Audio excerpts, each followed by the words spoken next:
Sheri Sobrato went through Stanford on the fast track and plunged into a high-end career in investment banking, then onto a Silicon Valley startup. But at the age of 24, everything changed. She's now the founder of the Digging Deep Project, a nonprofit designed to help young patients, ages 13 and older, learn to live with serious medical conditions. It all began with a book, a guided journal, that helped them work through the emotional and psychological challenges of their conditions. 3 years later, this morphed into a video game, Shadow's Edge. It's the first mobile app designed for young people to tap into their own healing power through the process of personal narrative. At age 24, I was diagnosed with a malignant brain tumor, and one that nobody had lived more than 6 months. The first thing I thought is, I've got to get through this. So I made a decision to become the power coper, to work hard and do everything I could as a patient to help myself. Do. You know, I was going to get better, and I had a strategy to do that, which was a way I had solved many problems in my life before. I thought I was doing everything right. I honestly didn't really even shed a tear. What happens with feelings that are left unacknowledged or unexpressed is they can come out even in a bigger way than they might have otherwise come out if they had been dealt with at the time. And it's kind of like, I remember hearing in school that the analogy of somebody pushing a ball underwater and trying to hold it, and you're like holding, and then all of a sudden, you know, it comes up and bursts up higher than it would have come before it.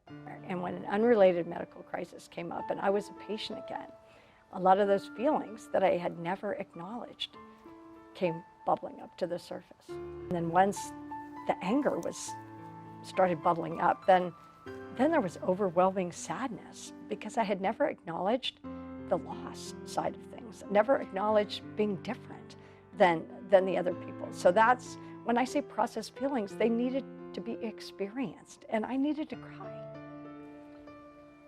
So I think my first big surprise was that I had all the feelings to be in the first place. I'm like, where did they come from? Because I was completely unaware that I had stuffed them, or that there was any sadness there, or anything that needed to be worked through. And by that, I didn't do anything conscious to work through them as much as just allow it to happen. I think naturally I'm a thinker type. That wasn't working. There was a part of me that just needed to feel. It's hard, and sometimes we get in these patterns with people where we can't do it in the normal, natural way that's really ultimately the best way. So the next best way, I think, is to have a safe place where you feel you can do that bit by bit when you're ready. And some people do journal writing, for example, to help you put words to those feelings that you're having and to help you move forward and incorporate those into your story of who you are. So that's when you came up with the idea of a journal, I take it. Yes, I had a friend, Rose Offner, who had other journal writing tools.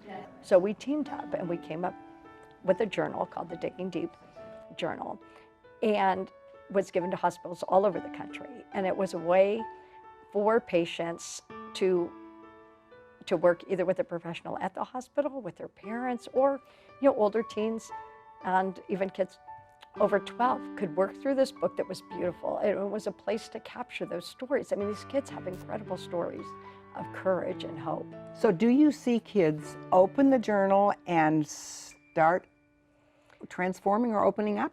Typically, I see people do is flip through the pages. They may not even know what they're going to write about, but what would happen is they start writing, and as they start writing, they start noticing stuff, and then they keep going. And by the end, they notice, they feel like they're in a different place than where they started. And yes, sometimes tears come. But what I've discovered is they're incredibly proud of their stories. And they immediately want to read it to somebody and say, look, this is what I want to share. And they're empowered. But I thought this could be a more creative, fun, and interactive process for kids. And I hired some people that were gamers, and they said, don't make a journal, don't make a digital journal, make it a game. Make it a game with characters and world and stories. Modern games are like stories, they're like movies, but then you learn things as you interact with it. You can go any direction you want to go. And it makes content a lot more accessible and fun. And then the process of putting words to feelings and expressing yourself is a learned skill. And it's my hope that by doing so in a game, that they'll be able to do that in the real life too. I want to become a digital therapeutic. I want people to recognize the power of a game to teach, to deliver mental health and self-help content to youth. Other people have asked me, what did my cancer bring me, for example? And I have to say freedom. And I think the one thing that sick kids have taught me is strength doesn't mean just being up all the time, or it doesn't mean just putting up with this pinch or this prick of a needle. It means being real and facing the world with perseverance.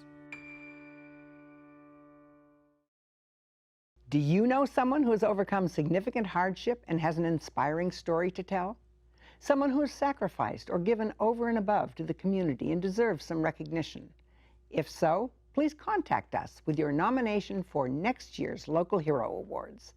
To find out more about our local heroes and to watch interviews with all the winners, visit our website, midpennmedia.org. At the Mid-Peninsula Community Media Center, you can make your own videos and television programs and take classes in all aspects of media production. You can also hire our professional services team. To find out more about that, go to mcproservices.com. Congratulations to all our winners, and thank you for watching.